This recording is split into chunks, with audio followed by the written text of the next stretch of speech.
Maka nafsu Qabil mendorongnya untuk membunuh saudaranya. Kemudian dia pun benar-benar membunuhnya.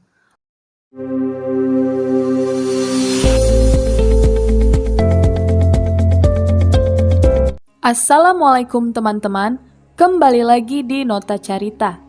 Tahukah kalian kisah pembunuhan pertama di muka bumi yang terjadi di antara dua bersaudara? Siapa mereka? Dan mengapa ini bisa terjadi? Di video kali ini kita akan bahas kisah dua anak Adam. Inilah subjudul yang akan kita bahas. Latar belakang kisah, awal konflik. Kisah ini dimulai setelah Adam dan Hawa diturunkan ke bumi. Mereka hidup dan melahirkan keturunan. Para mufasir sepakat menyebut dua orang lelaki dalam kisah dua anak Adam adalah Qabil dan Habil. Para mufasir juga sepakat bahwa setiap Hawa melahirkan selalu kembar sepasang, laki-laki dan perempuan. Jadi saat itu Hawa melahirkan kembar Qabil dan Iklima. Selanjutnya melahirkan kembar Habil dan Labuda. Nanti anak laki-laki akan menikah dengan anak perempuan. Namun dengan syarat keduanya tidak lahir dalam satu kehamilan. Qabil adalah seorang petani yang hidup dari hasil bercocok tanam. Sedangkan Habil adalah seorang penggembala ternak.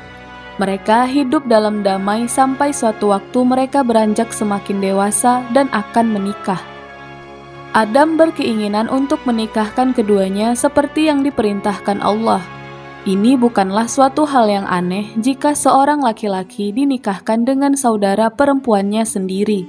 Karena waktu itu di bumi belum ada manusia lain selain keluarga Nabi Adam.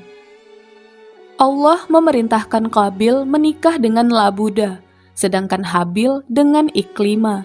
Perintah inilah yang menjadi sumber konflik dalam hati Qabil.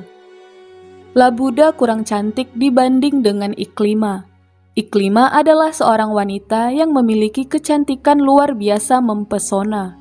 Seperti yang diceritakan ahli sejarah, bahwa Qabil adalah lelaki yang sangat memuja kecantikan. Lelaki, sesuai naluri bawaan, lebih condong kepada wanita bagai kecondongan orang yang kehausan pada air dan kelaparan pada makanan. Keinginan syahwat kadang lebih kuat daripada naluri kehidupan. Inilah bujuk rayu iblis yang membutakan hati dan akal Qabil. Qabil memendam rasa iri dan dengki, hingga akhirnya dia menolak menerima perintah Allah dan menyatakan hal itu kepada ayahnya. Sang ayah, Adam, tahu betul bahwa musuh sedang mengintai dirinya, yaitu iblis. Karena Adam sadar bahwa sifat tamaknya membuatnya terusir dari surga. Dia juga khawatir sifat tersebut akan merusak anaknya. Iblis memunculkan api permusuhan di hati Qabil. Qabil tidak mau menyerahkan saudarinya Iklima kepada Habil. Dia selalu mengawasi dan tidak meninggalkan saudarinya itu. Hingga Allah Subhanahu wa Ta'ala akhirnya memberikan petunjuk kepada Nabi Adam agar Qabil dan Habil mempersembahkan kurban. Siapa yang kurbannya diterima oleh Allah, maka dialah yang berhak menikahi Iklima. Ini dilakukan sebagai keputusan akhir, karena Nabi Adam sudah menjelaskan berkali-kali kepada Qabil bahwa Iklima tidak halal untuknya. Namun Qabil tetap bersikeras menolak perintah Allah dan tetap ingin menikahi Iklima. Puncak konflik dan tragedi. Qabil, sang petani, mempersembahkan kurban hasil tanaman yang paling jelek. Itu pun tanpa rasa ikhlas dan kerelaan hati. Dia murka kepada Rabb-nya, murka atas perintah dan murka akan takdirnya. Habil, sang penggembala ternak, dia mempersembahkan kurban seekor kambing yang paling gemuk dan paling bagus. Dia mengorbankan ternaknya dengan hati yang lapang dan kerelaan hati yang tinggi. Kedua lelaki ini mempersembahkan kurban masing-masing dan menunggu keputusan dari Allah. Tibalah api putih dari langit menghampiri kurban Habil, lalu melahapnya sampai habis, sedangkan kurban Qabil dibiarkan begitu saja.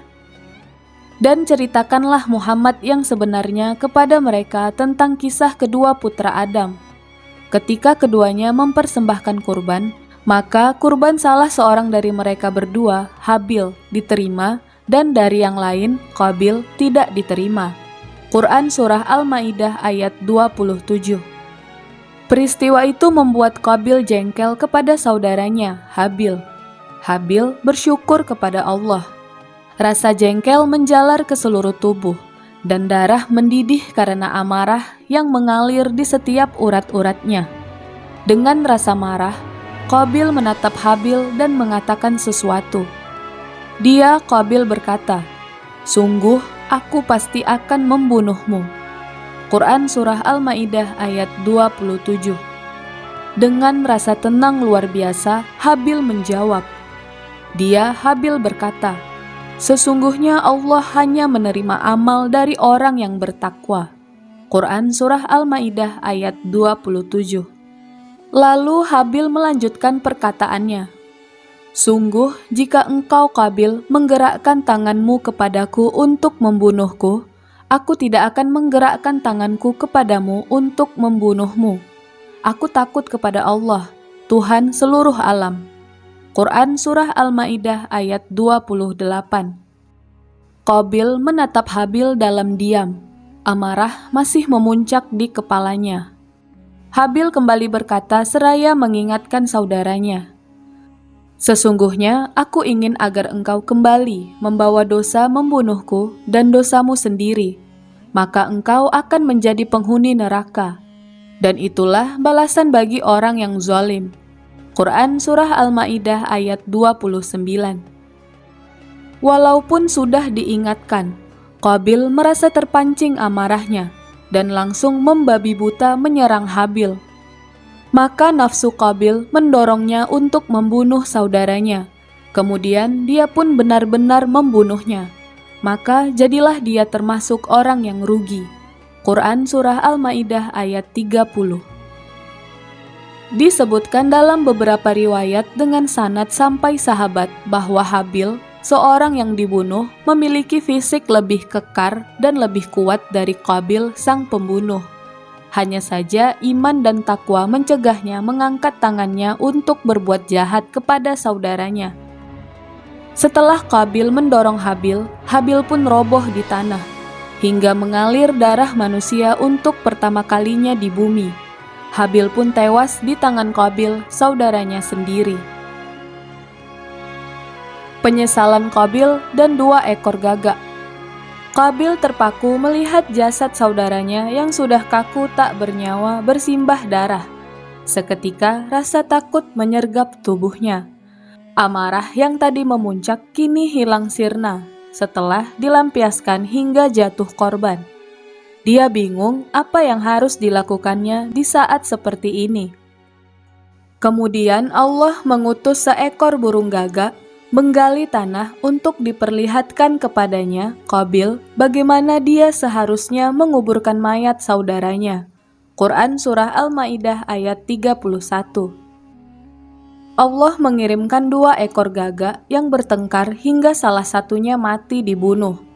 Kemudian gagak itu membuat lubang di tanah lalu meletakkan gagak yang mati ke dalam lubang dan menutupnya dengan tanah. Qabil berkata, "Oh, celaka aku. Mengapa aku tidak mampu berbuat seperti burung gagak ini, sehingga aku dapat menguburkan mayat saudaraku ini?" Maka jadilah dia termasuk orang yang menyesal. Quran Surah Al-Ma'idah ayat 31. Ia merasa tidak mampu menguburkan jasad saudaranya. Setelah tragedi terjadi, ia baru memanggil saudaraku.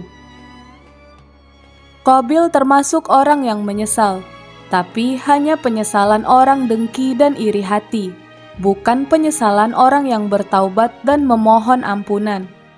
Setelah itu, Qabil bangkit dan menyeret jasad saudaranya, kemudian menutup dengan tanah di liang kuburnya. Tidak lama setelah itu, dia mendapat hukuman yang disegerakan. Disegerakan yaitu penderitaan batin yang luar biasa. Hatinya diliputi penyesalan mendalam. Dia kehilangan keberkahan. Menurut riwayat menyebutkan tanah pertaniannya menjadi tidak subur, sebagai tanda hilangnya berkah karena dosa yang dilakukan. Ini menjadi bukti bahwa dosa pembunuhan sangatlah besar, hingga hukumannya diberikan langsung oleh Allah di dunia. Diriwayatkan Ahmad dalam Al-Musnad dari Abu Bakrah, Nabi Shallallahu Alaihi Wasallam bersabda, "Tidak ada suatu dosa pun yang lebih patut untuk disegerakan hukumannya oleh Allah di dunia, selain sisa yang Allah simpan untuk pelakunya di akhirat, melebihi perbuatan semena-mena dan memutuskan tali kekeluargaan." Qabil menjadi orang pertama yang mencontohkan pembunuhan, akan menanggung dosanya sendiri dan dosa orang yang melakukan hal serupa. Diriwayatkan Bukhari dan Muslim dari Abdullah bin Mas'ud bahwa Nabi Shallallahu Alaihi Wasallam bersabda, "Tidaklah suatu jiwa dibunuh secara semena-mena, melainkan anak Adam pertama menanggung dosa darinya, karena ia orang pertama yang mencontohkan pembunuhan." Petikan hikmah dari kisah Qabil dan Habil. Kisah ini mengajarkan bahwa iri hati bisa muncul dari berbagai hal, baik itu terkait ibadah seperti diterimanya kurban, maupun urusan duniawi seperti masalah pernikahan.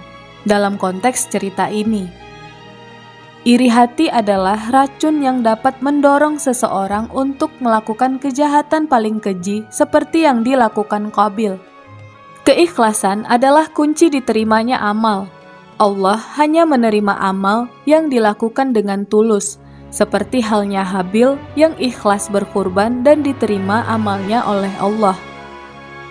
Manusia cenderung menyesal setelah berbuat dosa, namun penyesalan itu datang terlambat. Hal ini mengajarkan bahwa akal sehat yang sederhana bisa hilang dari hati ketika diselimuti dosa dan penyesalan mendalam.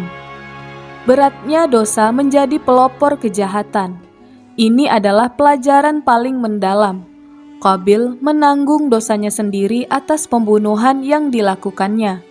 Juga menanggung dosa setiap orang yang membunuh secara zalim setelahnya. Lalu bagaimana jika kita dalam kondisi terancam akan dibunuh seperti posisi Habil? Di akhir zaman akan banyak sekali terjadi fitnah dan pembunuhan, bahkan ada yang dibunuh di dalam rumahnya sendiri. Dari Sa'ad bin Abi Waqqas bahwa Nabi Shallallahu Alaihi Wasallam bersabda, "Sungguh akan terjadi fitnah-fitnah. Orang yang duduk ketika fitnah-fitnah itu terjadi lebih baik daripada orang yang berdiri. Orang yang berdiri ketika fitnah-fitnah itu terjadi lebih baik daripada orang yang berjalan.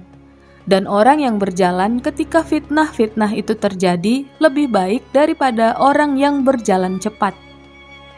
Maksud dari hadis ini, orang yang duduk lebih baik dari yang berdiri.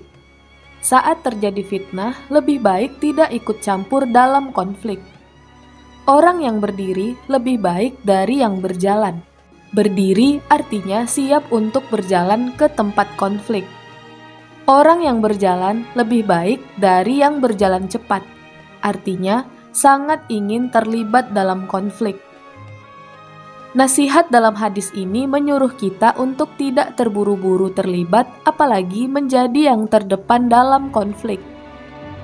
Selanjutnya, beliau ditanya, "Bagaimana menurutmu jika seseorang masuk ke dalam rumahku lalu ia menggerakkan tangannya untuk membunuhku?" Beliau menjawab, "Jadilah seperti anak Adam," atau dalam riwayat lain menyebutkan, "Jadilah seperti yang terbaik di antara dua anak Adam." Kembali ke pertanyaan awal. Jadi, saat kita di posisi Habil, apakah kita harus melawan atau menyerah saja? Jika kita melihat konteks kisah ini, Habil memilih untuk tidak menjadi bagian dari dosa yang dilakukan saudaranya. Sebenarnya, Habil memiliki kekuatan untuk melawan. mengingat dia memiliki tubuh yang lebih kekar daripada Qabil. Namun, sekali lagi, Habil memilih untuk tidak mengangkat tangannya untuk melawan, tidak menodai tangannya dengan darah saudaranya. Ini berarti Habil bukan seorang yang lemah, tapi memiliki iman yang kokoh dan moral yang tinggi. Hadis di atas berbicara tentang zaman yang penuh fitnah dan kekacauan, di mana pembunuhan terjadi tanpa sebab yang jelas, dan tidak ada pihak yang bisa dibela, serta tidak ada pengadil atau otoritas tertinggi yang bisa menegakkan keadilan. Nasihat Rasulullah adalah tidak ikut campur dalam kekacauan tersebut, dan lebih baik menjadi korban ketidakadilan daripada menjadi pelaku untuk menjaga diri dari dosa. Jadi, hadis ini bukan melarang untuk pembelaan diri dari kejahatan, melainkan panduan moral untuk menghindari diri dari dosa pembunuhan dalam situasi yang penuh fitnah. Dan hadis tersebut bersifat situasional. Nasihat Rasulullah itu hanya berlaku dalam kondisi tertentu. Misalnya terjadi fitnah, kekacauan, dan ketidakadilan, serta terjadi pembunuhan tanpa alasan yang jelas. Bagaimana menurut kalian, teman-teman? Demikianlah kisah dua anak Adam, Qabil dan Habil. Kita tidak hanya belajar tentang dosa pertama di muka bumi, tetapi juga tentang pentingnya kesabaran dan keikhlasan. Semoga kisah ini menjadi pengingat bagi kita semua, bahwa dengan kesabaran dan keikhlasan, hati dan pikiran kita bisa lebih jernih dalam menghadapi setiap ujian. Dan semoga kita semua termasuk orang-orang yang senantiasa memilih jalan kebaikan. Nantikan kisah-kisah menarik selanjutnya, tetap terhubung dengan channel kami untuk mendapatkan kisah menarik lainnya. Assalamualaikum dan sampai jumpa.